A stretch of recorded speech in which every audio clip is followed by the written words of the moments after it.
lunch, we are going to do a steak stir fry with asparagus, peppers, mushrooms. We're gonna make some snickerdoodles and cook up some rice. So since our rice needs the longest to cook, we are gonna give it a quick rinse. I have about 1 1/4 cups of white rice. This is jasmine rice. And we're gonna put it in our pot with a little over, it's about 1 3/4 cups of water.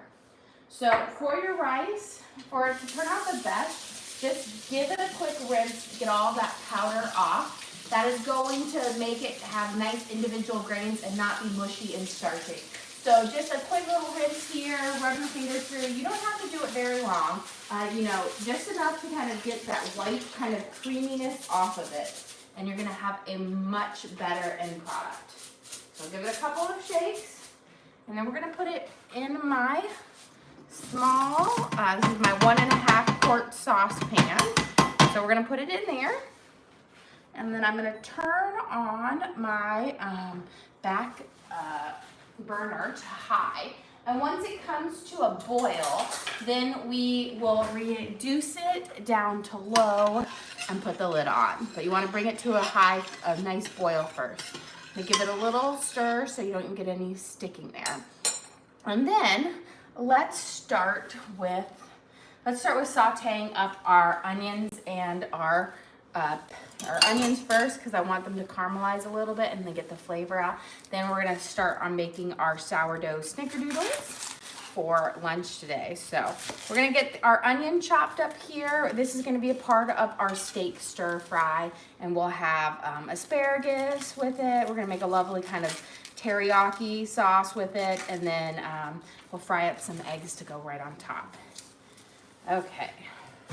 So just took off the tops and the bottom of my onion and that whole outer skin because it's not very good. And since this is a stir fry, I'm gonna do nice kind of thin strips, and then I'm just gonna cut each one in half. So they're not just super huge pieces of onion strips, but a little bit smaller, but still kind of nice and thin. There we go. And we're gonna let these start to saute up. I'm gonna use a little bit of olive oil, I wanna say that's about 2 tablespoons, maybe 1 1/2, and then a little bit of sesame oil here. Just a little, like about a teaspoon of sesame oil. That's gonna give it a nice kind of that sesame flavor without it being overpowering. I will say sesame oil is pretty strong in flavor, so I like to kind of mix it with olive oil so it's not as strong. We're gonna put these in here. We're gonna let them start to saute up. Let me give my hands a quick rinse, since onions like to pass their flavors. And let's start working on our cookies. We're going to be making some sourdough snickerdoodle cookies. This is my oldest son's favorite cookie. So we're gonna start these. First, we're gonna use a cup of butter, which is 2 sticks. You're gonna want room temperature butter for this so that it creams nicely. Cold butter just takes much longer to cream, and it's better to, if you're using cold butter, to use a stand mixer versus a hand mixer, just because it creams a little bit better with cold butter. I'm gonna get off, let me put that in there. Don't want any of it to go to waste. So we've got a cup of butter, which is, I use salted butter because I like the flavor of salted butter. I feel like it adds a bit. And then we're gonna add in 1 1/3 cup of granulated sugar and then a 1/3 cup of brown sugar. So we've got 1, and now we're gonna do a 1/3 cup. Let me find my cup measuring on it. These measuring cups come with the tubs, and they have ounces and milliliters and cup measures, so it's kind of a good one for everything. So 1 1/3 cup of granulated sugar, and then we're gonna use a 1/3 cup of brown sugar. And this is gonna give you a nice little kind of very delicate little molasses taste to it. There we go. Didn't quite pack that in all the way. So a 1/3 cup of the brown sugar. Slide this out of the way. And then we're gonna cream them together. I'm gonna use my hand mixers for this. You could do this with a hand, your own elbow grease and hands, like a spatula or a spoon, but I find it's a little bit easier to do them with a hand mixer. And this is not one that you have to worry about over mixing. So we're gonna cream these two together. And essentially we're gonna mix them until all of the sugar is in the butter. And with room temperature, it goes much faster than with cold butter. There we go. It's going for any of the bigger chunks of the butter.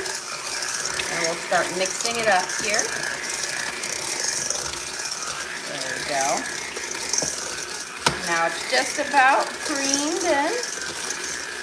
As you can see, it starts to hold together more the more that it's creamed in. It's not as granulated. So we've got our butter and our sugar creamed. I'm gonna give my pepper or my onions over here a quick stir. I can smell them sizzling up. Break them out. You can really smell the sesame oil.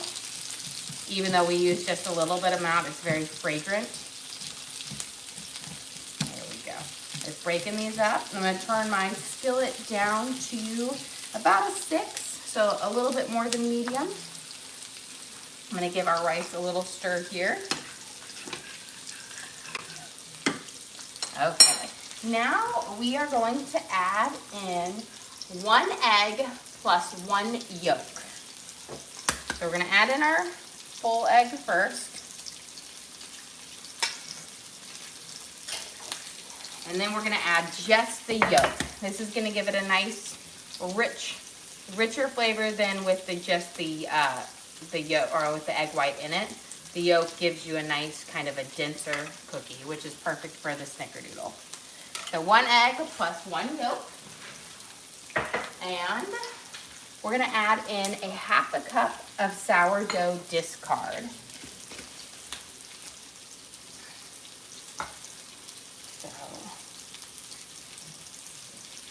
There we go. And then we're gonna mix these into our cookies. Grab a little spatula here, scrape out. Don't want any of it to go to waste. And then we're gonna cream the egg and the discard into the sugar mixture. There we go. Beautiful. And then just until we see no more of that yolk.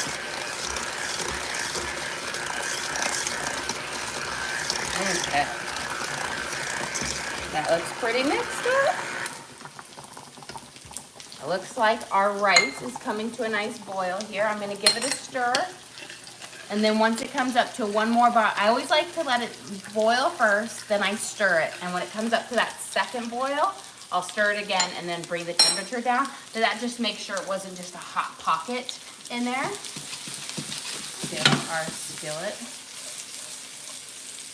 There we go. Okay.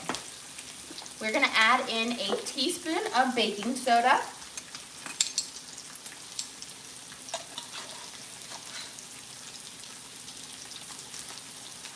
And a teaspoon of salt.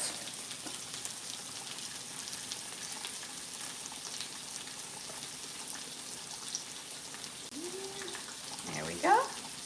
And then 2 teaspoons of cinnamon. And I like to make mine heaping because I like it to really but let's stir our rice. It's come back to a nice big boil now. So I'm gonna give it one more stir. Just make sure none of it is sticking to the bottom, and then I'm gonna bring it all the way down to my lowest setting. I'm gonna pop my lid on. Lori says that she finds herself talking while she cooks like you do. Like she'll say like, there you go, and perfect. I know, it's my own affirmations.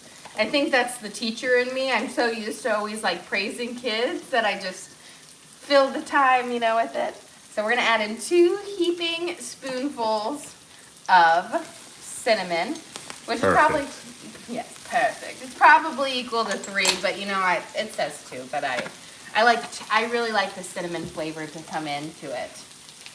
We're getting a little boil over here. There we go. We're gonna just cant it just a smidge until it cools down a smidge. There we go. Sometimes you get that oil or that water in there trapped up and it will boil really fast. Okay. And there we go. So we're gonna stir. Now let's mix in our cinnamon, our sugar, and our baking soda. So 1 teaspoon of salt, 1 teaspoon of baking soda, and 2 teaspoons of cinnamon. There. And just kind of mix it around. You want that baking soda to get all dispersed into our cookie. And now we are going to add in cream of tartar and vanilla.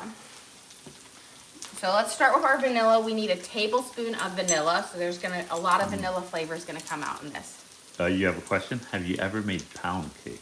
I have made pound cake, but the problem is it's like a friend of my mom's, and she has this like amazing pound cake. It's called Susan's Pound Cake because it just needs a name. She's so amazing at it.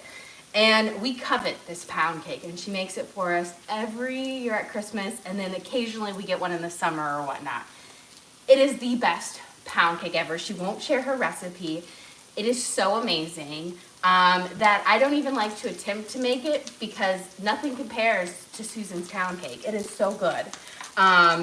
Well, maybe we should ask if she wants it to be a famous recipe. Ooh, maybe she'll share it with us on there. I don't know. My mom's been asking her for years for this recipe, and all she would say was, this was in the newspaper in 1970 something. My mom was so desperate she went through to try to search through the newspapers, on there to find it. And she thinks she found it, but I made it one time and it wasn't the same. There's something, she says she lets it beep for like an hour in her stand mixer. So it is so good. So good. And so I have made it before, but nothing beats her pound cake. So it's like one of those, it's a futile attempt, I think. We're gonna add in 2 teaspoons of cream of tartar. It also goes by the name of alum. So if you don't see it in the store, it's that. This is a thickener. And apparently it's really thick in my, there we go. So shake that off a little bit. So 1 and 2. And this is gonna help them hold their shape because we'll be rolling them up into little balls and then rolling them in sugar. So let's mix in our vanilla, which was a tablespoon, and then 2 teaspoons of cream of tartar. There we go. Is it important to mix after each step, or could you add it all? You could add it all. The one thing that I would say do not add in until everything is mixed together is the flour. The flour, you need to make sure that baking soda and the cream of tartar gets mixed around and dispersed. Otherwise, you have to sift it into your flour. So for the snickerdoodles, I kind of added in bunches. I think the butter and the sugar you do need to cream, but then all of those dry stuff afterwards, you wouldn't have to necessarily do it. Let's take a pause on that. My onions have a nice caramelization on it, so we'll add our flour in just a second for the cookies. But let's get our peppers in here and start cooking up so that we can move on to the next step. So I've got 1 red bell pepper in here. We're gonna just do a nice slice up. So we're gonna do our stir fry. It's gonna have the onions and peppers. We're gonna roast some asparagus in the oven, but kind of go with it. And I'm gonna do not as thin as I would do with fajitas, but a little bit thicker. And then I'm gonna kind of dice them into really big dices. So you just kind of want a nice little square like this. I think that is a good size for your, what is it? I forgot my steak stir fry. I'm like, what am I making? Here we go. Oh, and sadness for anybody who is hoping to catch us at dinner tonight. Unfortunately, there will be no dinner stream tonight. Chef Teddy is having a sleep study, so we got to go to the hospital and stay overnight. It's going to be so much fun. But So therefore, I gotta leave early. My kids are getting pizza, so they're all thrilled because they're like, ooh, pizza! But this is just gonna be our one stream today. There we go. So we've added in 1 bell pepper. We're gonna let that saute up for a second. Now we're going to add in 2.5 cups of all-purpose flour. And I will say this makes a really big batch of snickerdoodles, which for my family we'll eat in like 2 days because everyone loves them. But you could cut this in half and make a much smaller portion because this makes like 50 cookies. This will probably be gone tonight. It'll probably be gone tonight because they're getting pizza and I heard they're gonna have a movie night without me. Okay, so 2.5 cups of flour. All purpose, you don't want to use bread flour on this because that will make them a little bit more doughy, a little bit softer. You want the nice crumb on it. We're gonna mix our flour in. And this is gonna make the base for our snickerdoodle cookies. And then all we have to do is make little balls and we'll roll them in the sugar. So let's mix this all the way up. I'm trying to get all that flour incorporated. And it's a nice thick dough, and that comes from the cream of tartar. There we go. You could also do this in a stand mixer. Works well. Don't want to waste any. Do you like oatmeal raisin cookies? I love oatmeal cookies. My family does not like raisins in them, which I don't mind the raisin in them, but they love oatmeal cookies or oatmeal chocolate chip. But I keep trying to get them to like the raisins, and they just don't care for them. Okay, taste it. Delicious. I'm sorry, I love cookie dough. I always try not to taste it on things, but cookie dough is so good. Okay. That's what I say, yo. She says oatmeal chocolate chip. I like oatmeal chocolate chip, but 2 of my kids do not like oatmeal chocolate chip. They just like the plain Jane oatmeal. You know, they're a little weird. I feel like these younger generations, they're a little weird in their tastes. Apparently, I was reading how the newer generations, they don't like chocolate as much. They're more into hard candies and sour candies and gummies and taffies, which is, I feel like my generation who we all love chocolate and they don't care for it as much. And I'm just like, how can you not like chocolate? I would take a chocolate bar over hard candy any day, every day. Okay, we're gonna slice up some Bella mushrooms, portobello baby bellas, to go in here with our stir fry. We're gonna do our steak towards the end because we want that to have the least amount of time on the heat so it doesn't overcook. So I'm doing my veggies first. And then we'll make a little sauce after it, but I want them to kind of crisp up. If you do the sauce too soon, then you won't get a nice flavor on your veggies. They'll just kind of get soggy. So give this a nice little toss. And we'll let those mushrooms start to kind of saute. There we go. Now, let's get our cookies going. So now we just need to make the cinnamon sugar mix for our cookie. You don't need very much. I always make more than you need. You need about 1/3 cup of sugar. And this is to roll them in. And then 2 teaspoons of cinnamon. And we mix that together, and then we'll take the balls of our things, we'll roll it in the cinnamon sugar, and we'll place them on our baking sheet. I have my oven preheated to 400 degrees, and I'm just going to eyeball my 2 teaspoons, about 1.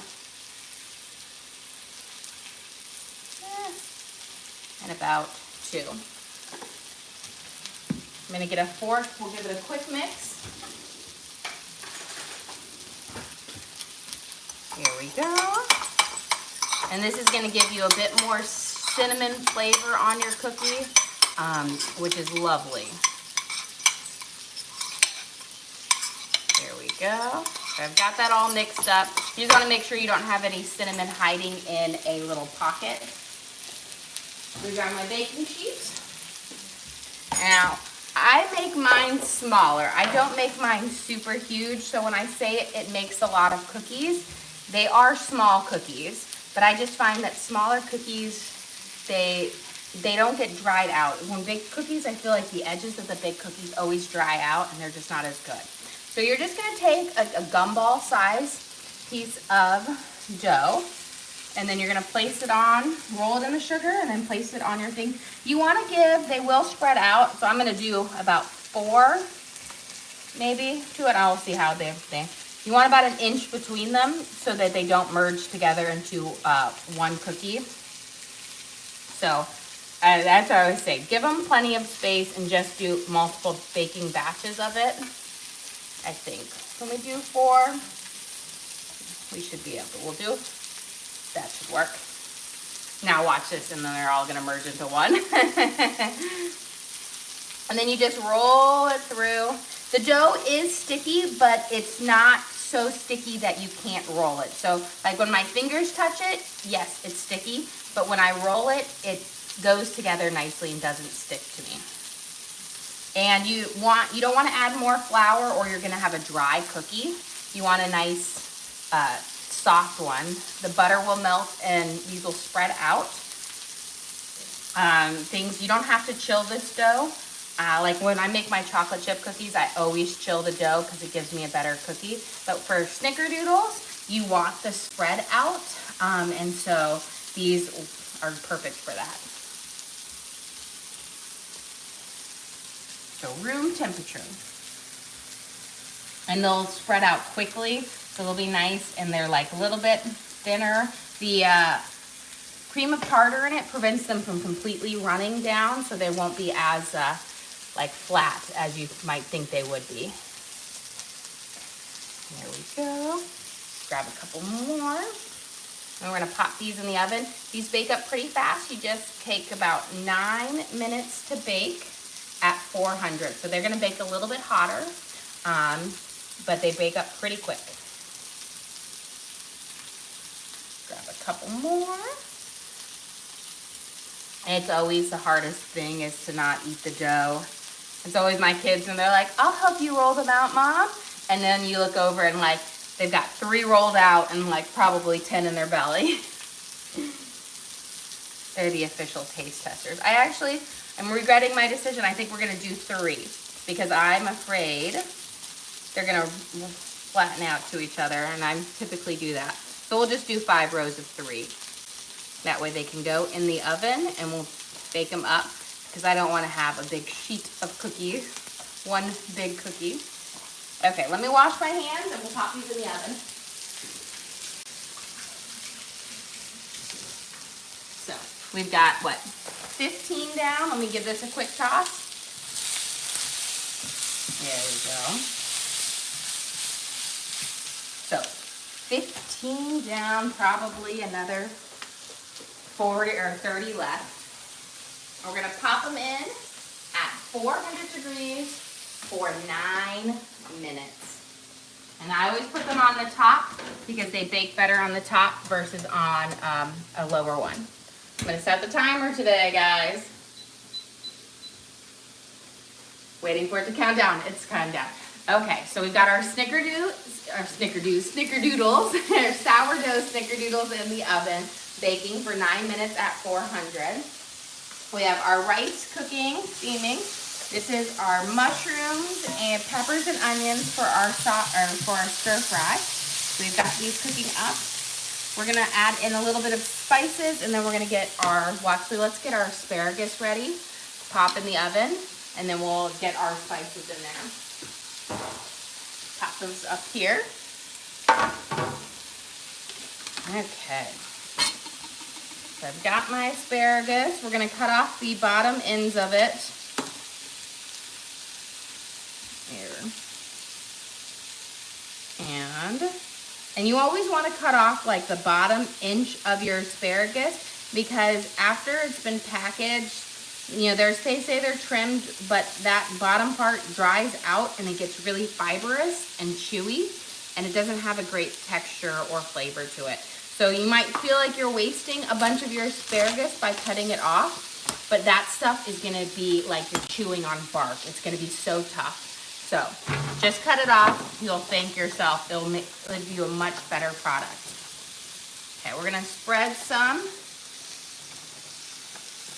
of this out. Here we go. So we've got our asparagus. Take those ends off. And then I think I forgot to grab my black sesame seeds. So let me grab my sesame seeds over here because we're gonna sprinkle them over, there they are, right up front. Over the top of our asparagus. It's gonna kind of go with our nice little Asian flavors. So we're gonna give them a light drizzle of sesame oil, very small. This has a lot of flavor in it. So just like a half a teaspoon, because you don't need a lot of oil on your asparagus. And then we're gonna do about a half of our regular. And then we're gonna use a little bit of Japanese barbecue sauce, which is kind of like a sweet and like soy sauce type things. We're gonna give a nice little drizzle over this. This is gonna give them a nice kind of teriyaki flavor. We're gonna do a nice little roll in it, kind of coat them up, and then I'm gonna spread them back out. And then we're gonna sprinkle our sesame seeds over it so that it will kind of crunch up in the oven. There we go. There we go. So we've got our little sesame seeds. This will add a nice little flavor, nice little crunch too. We'll pop these in when we grab our cookies, our first set of cookies out. Okay, let's get our steak prepped and ready now. This is we've got New York strips here. Because we're not really frying them up, I'm going to cut off this whole strip of fat on it. Because it's just, when you saute in your pan, you're not gonna get that good crisp up on it. So we're just gonna cut that all off. Let me see, try to get this little bit, because it will just end up being chewy. You can save a little bit of that meat right there. But otherwise, it's not gonna get a nice crispiness on it like you would if you're grilling it. So I just kind of cut it off. Strips are really easy to see the fat to cut off versus a ribeye, it's more marbled, so it's not quite as easy. There we go. And I think we can probably save a little bit of this. Yeah, someone in the chat, Creations of Creativity, said she bought the cutting boards. Oh, good. I'm glad. I hope you really enjoy them. I really love them. They're like, I got them to be at the outdoor kitchen at my parents' house. And so I use them like almost all summer because we cook there a lot during the summer. And they've been the best ones that I have found because I have my OG cutting board right here, but that's like almost 20 years old. And I got it as a Secret Santa present and I love it. I can't part with it. I've had it forever. But I can't find one like it. And those were the closest ones that I have found that I really like. So they work really well. They're easy to disinfect, which I think is the best part. And they're sturdy. And that big one is really big. Okay, we're doing nice thin slices on this because we're gonna saute it up. So we're gonna cut it nice and thin. There we go. So just this, I'm using this is a cleaver, and I will say, if you do a lot of meat prep, the cleaver is great, especially for roasts or beef. It allows you to cut really effortlessly through larger pieces of meat, and it doesn't quite snag. So I will say, I didn't have one for the longest time, and then I finally got one, and it was like, oh, why didn't I have a meat cleaver all these years? It makes cutting up a big roast so easy. Especially like in the winter time when you're making a lot of stews and you will cut up like a chuck roast for it. This is really great for it. Okay, we've got our beef here. And let me give my little vegetables a quick shake. So this is my meat touching hand. This is my clean hand. We're gonna season this up with just a little bit of sauce. before because we're gonna wanna saute it up on high. So we're gonna use a little bit of coconut aminos, which is made from coconut nectar blossom or coconut blossom nectar.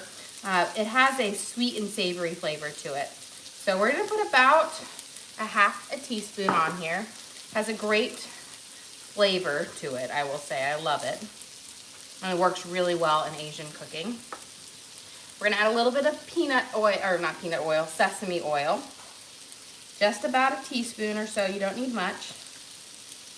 And then we're gonna add a little bit of soy sauce. About a teaspoon and a half. And then we're gonna just kind of let this soak up. We'll be using some ginger paste in a little bit, but we're gonna add that in our pan. Okay, so we've got this all marinated up. I'll give my hands a quick rinse.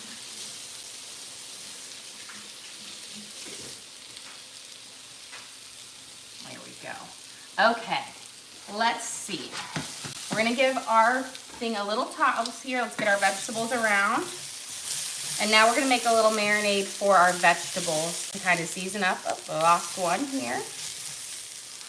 We're gonna put in the middle a little bit of my garlic. Just a small little dab in the middle. About, I wanna say a teaspoon. We're gonna add in some ginger paste. We're gonna add in about a squeeze, which is gonna be around a teaspoon. If you're using dried ginger, use even less, like a half of a teaspoon to a fourth, because dried ginger is a bit stronger. So you don't need to use as much for that. Let's give this a nice little stir. We're gonna kind of season up these vegetables. And then we're gonna add in some soy sauce, about a teaspoon. And then I love my Japanese barbecue sauce. It's a little bit sweeter than and not as salty as soy sauce. We're gonna add about, I wanna say maybe a tablespoon, half a tablespoon, not so much.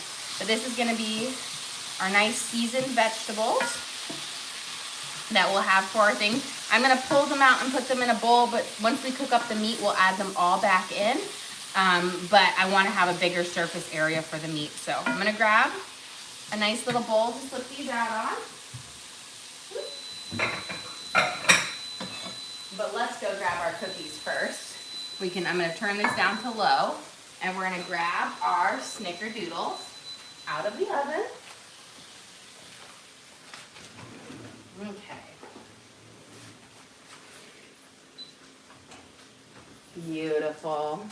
Look at those snickerdoodles. Look at those little, like I always say, it looks like a desert on them when they pop out.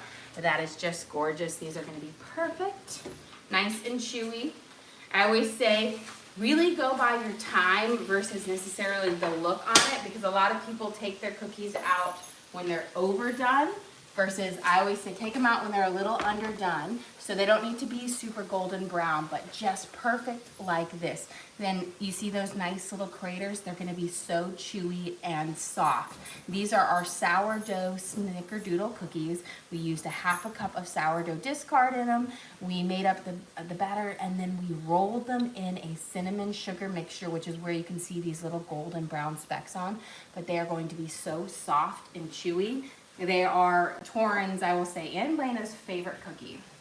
Okay, let's pop our asparagus in the oven real quick. I meant to bring them in there. And we're gonna let them roast up while we cook up the rest. These need only about 5 to 10 minutes to cook up. They cook up really fast, especially since they're the thin ones. I'm gonna take a peek at my rice. Looking good. I'm gonna actually turn it off completely to let it steam, because if you cooking rice, that's when it's gonna stick to the bottom of your pan. So I'm gonna turn it off and let it sit in its steam heat. Let's pull out our vegetables right here so that we can cook up our meat. And then we'll add our vegetables right back in with our meat, but that way we have, man overboard, right here. So look how delicious that looks. Okay, Let's add in here, we're gonna add in some olive oil, about, I wanna say 1.5 tablespoons of olive oil. We're gonna heat this guy all the way up. I'm gonna turn it all the way to high because we want to cook our meat on a high temperature so it doesn't like, you want it to crisp up really fast on the sides. And we're gonna add a pinch of sesame oil in as well. There we go. So we've got that cooking up here, and it's gonna be nice and hot soon. I'm gonna get a pat of butter down, and we're gonna start melting a little bit of butter to make our fried eggs to go on top of our little Asian bowls here. So let me get a nice thin spatula. And I will tell you, I'm gonna forewarn you, frying eggs are not, I can fry an egg. Does it look pretty all the time? No. I have a tendency, because I like to do my eggs over easy, which means you fry them up and then you flip them over, but you gotta be so gentle with that. And I have to say, I'm a little bit more heavy-handed. I'm not necessarily as gentle, but there's not a finest touch in these hands. These fingers are more, they're more meant for working and kneading versus that delicate. So we'll see how those flip out. Looks like my oil is nice and hot. And we're gonna add in our steak here. And we're not wanna necessarily flood it, so just add in bits and pieces at a time. And then we can pull out and do it in patches. But that way you get a crispy sear on your steak versus soggy. And I also say, don't rush yourself. Really do it in the batches because it will turn out way better. If you put all of this meat in at one time, what will happen is the pan won't be hot enough. So instead of searing the meat, the steak, what you're gonna do is it's gonna seize and it's gonna let out its juices, but it won't get a crispy sear on it. So really work in batches. And that's what we'll do, is we'll do half these batches and then we'll throw them in with our veggies that we have stir fried. Okay. Kind of get it over. This steak is not going to take very long to cook. It's going to cook pretty fast. We've got here, I'm going to turn my frying pan down to about a 6 now. And we're going to crack in our eggs to start frying up our eggs.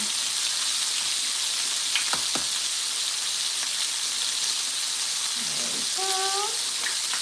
I already cracked one. See, didn't even make it that far.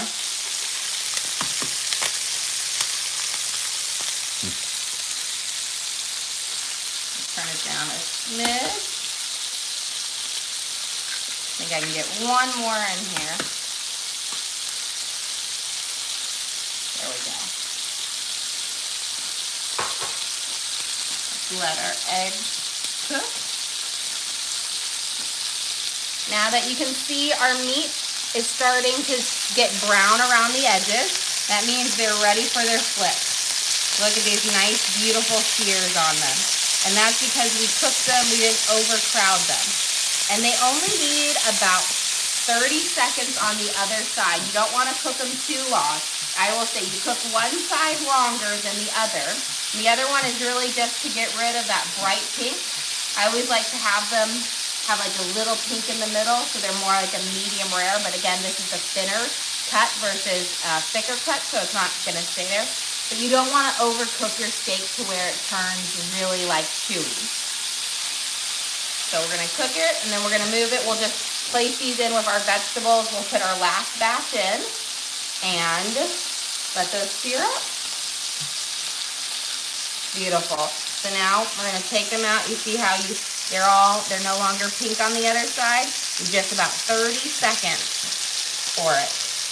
And you'll have that kind of perfect tender steak without it being overly chewy. The longer you cook steak, then the chewier it gets, the tougher it gets. So I always like to have a small, minimal amount. So keep your skillet hot, and don't you steal them. Those will be very hot if you steal one. He's always trying to steal the food. So remember, when we break them out, we want to put a nice thin layer. And I'm gonna mixture all of this because we don't need to do 3 batches. There we go.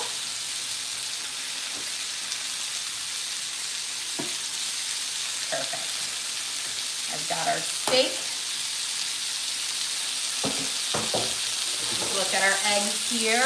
They're cooking up. I'm gonna start to kind of let some of these yolks, or those whites. There we go. Now I don't flip mine over until I'm right when I'm about to plate so that you don't overcook it, because I still love to have my yolk runny on it. Okay.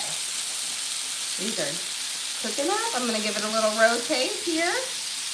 And then once we flip these, we should be able to take our asparagus out because those should be just about ready. They were the thin asparagus, so they're gonna cook up pretty fast.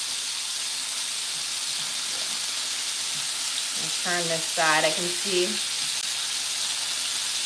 There. Start flipping these sides over. There we go. I love getting this little brown crispy edge on it. It makes it so much better. I feel like a lot of times when you go to like those quick Chinese wine places, your meat doesn't get that good crispy. It's just kind of soggy. So then they drip it in a big sauce to kind of cover that up. There we go.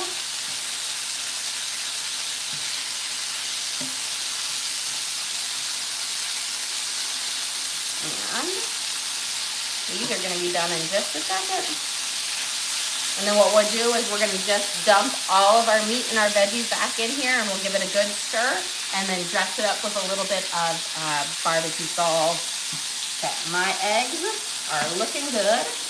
So I'm going to slide them off. I will flip them over, but I'm going to remove them from heat because that pan will have residual heat when we're doing it. You just don't want to overcook it. Okay. Let's add our veggies. We've got our mushrooms, our onions in here. Beautiful. I'm going to turn my skillet down now. And then we're just going to top this with a little bit of green onions at the very end. I'm going to snip them off in here. And this is going to add a nice fresh onion flavor and, of course, a beautiful pop of color. But I love the fresh onion flavor. But you always want to add these in at the very end. Otherwise, they will wilt up and lose their flavor. Okay, beautiful. Let's go grab our asparagus out. That's off. And then we should be ready to plate up our lunch. Beautiful. So you see our asparagus has this nice bright green color. That means they are going to be the tender crisp. You don't want to overcook them to where they start to turn a yellow brown. That means they're going to be mushy. This is I always say, look at the color of them. They don't take long, especially the small ones. So we've got our perfect kind of bright green on it. So let's serve up our dinner for our lunch today.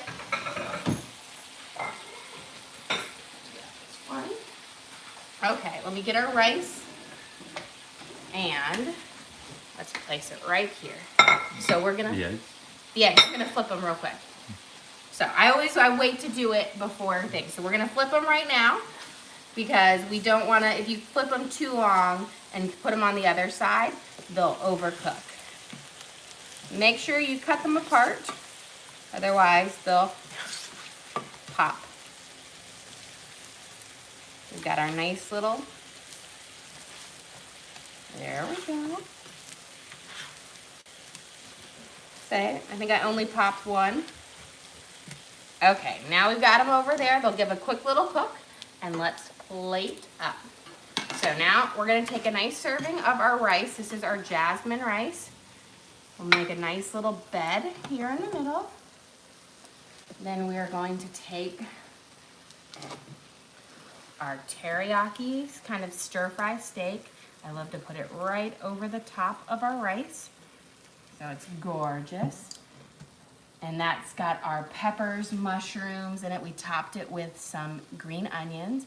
We have our teriyaki and sesame asparagus that we roasted in the oven.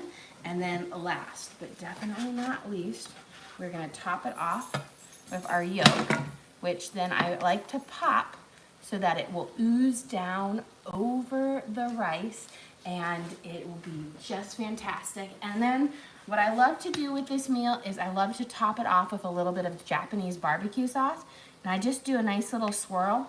This gives you that sweet, savory flavor that is just amazing. And then of course, we'll have our beautiful snickerdoodle cookies for dessert. Just look how soft and tender those are. Well guys, thank you so much for joining us here today. Don't forget to like and subscribe. I try to do live cooking shows every single day, show you what we're making for our family and hopefully teach you guys something along the way. Again, we do upload all of our videos to the link on our page, so if you ever want to recreate any of our recipes at home, you can just find that link, search for the video, and rewatch again.